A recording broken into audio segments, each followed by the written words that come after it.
by the U.S. government's Public Health Service that conducted the Tuskegee study of untreated syphilis in Black men, and the unwitting participation of Henrietta Lacks in generations of biomedical research. Only this year did the AMA adopt guidelines that confront systemic racism in medicine. The AMA's June 15th statement includes, "The nation's physicians and medical students today continue to acknowledge the realities of structural racism in medicine by adding to policy that informs the American Medical Association's ambitious work to dismantle racist policies and practices across all of healthcare." Dr. Thomas, as one of the nation's leading scholars in the effort to eliminate racial and ethnic health disparities, I can only imagine that you and colleagues at the Maryland Center for Health Equity are thinking, it's about time. That leadership across healthcare and biomedical research organizations are paying attention to health disparities in minority communities at this scale. Dr. Thomas, would you please share your point of view on the challenges facing minorities who are trying to obtain fair and equitable healthcare, and how prevalent are issues of mistrust in healthcare in general, and especially participation in clinical trials? Oh, well, what a wonderful introduction, and I wish I was there with you in person, but I've been in this Zoom space for so long, and I'm glad that you were able to accommodate us in this hybrid mode. Well, what an opening. Trust matters, and it's unfortunate that it took a pandemic to truly expose the broken, the cracks in our system. Let's first acknowledge the miracle of the vaccines, right? Unbelievable demonstration of our bioscience technology. Warp speed made it happen. We didn't cut scientific corners. We removed some of the bureaucratic red tape, and look what we have. Vaccines that work in record time. It's like a miracle. So why is it that when you look at the numbers today, we look like a country with no vaccine? How is that possible? That we can't get the vaccine, a life-saving vaccine, into the arms of the very people who need it the most. I think that is the challenge and the opportunity in front of us today.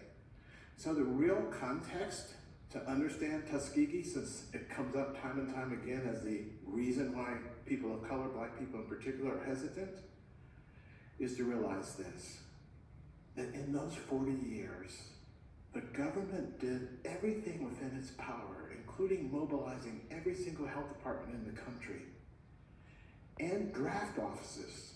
Don't forget 1932, 1972, we had a world war in there.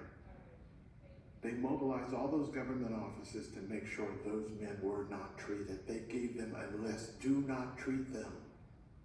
So what is the real lesson today? The real lesson today is for the government, us, to do everything within our power to deliver that life-saving vaccine to our most vulnerable citizens and residents. And so it's in that context, I think we need to get the context straight, and we need to celebrate all the things we're doing to reach those, what I call the last mile communities. Those communities that don't have a relationship with a medical home. Those communities who naturally simply distrust the healthcare system. This is our chance to rebuild that relationship. And in the course of our panel today, I hope to share with you what we're doing on the ground, in the neighborhoods, some of the toughest parts of where we know the health disparities exist. I've been doing this work for 30 years, but guess what? I got the hospital systems answering my phone calls now. In fact, I'm not even calling them, they're calling me. They're saying, hey, can we bring our mobile unit to your barbershop? And you know what I say? Absolutely, if you are willing to stay. And I'll end with this. The people are saying, if they only come and give us the jab and leave us with the cancer and the diabetes and the heart disease, then they really don't care about us. They just want us to go out and spend money and shop and not spread disease. But they don't care if we simply live sicker and die younger. So we don't want to go back to normal. And that's the challenge, I think, to all of us here today.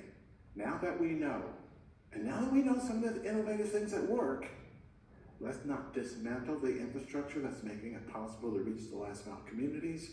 And let's lift up many of the community-based organizations and the community health workers that are now recognized as part of helping deliver the message and to dispel myths. Be mindful, our communities have been marinating in misinformation since the beginning of this pandemic, and it hasn't stopped. And let's acknowledge the well-funded efforts to absolutely undermine everything we're trying to do here right now. If we ignore that, we're ignoring something that did not exist in the past as a force that we're running up against. Thank you, No one could have met, no one could have met elected officials preventing us from actually doing what we know can save lives. Okay, I'm gonna be quiet now. Yeah, thank you. We'll come back to some of those points on infrastructure and what the new normal is. I'd like to go to Dr. Lisa Dunkel. In your role as Clinical Development Global Medical Lead at Novavax, can you please describe Novavax's commitment to diversity in clinical trials and how that has manifested in recruitment efforts and enrollment numbers? Please also share lessons learned through partnerships with HBCUs and Indigenous leaders. Well, thank you, Beth. It's a pleasure to be here.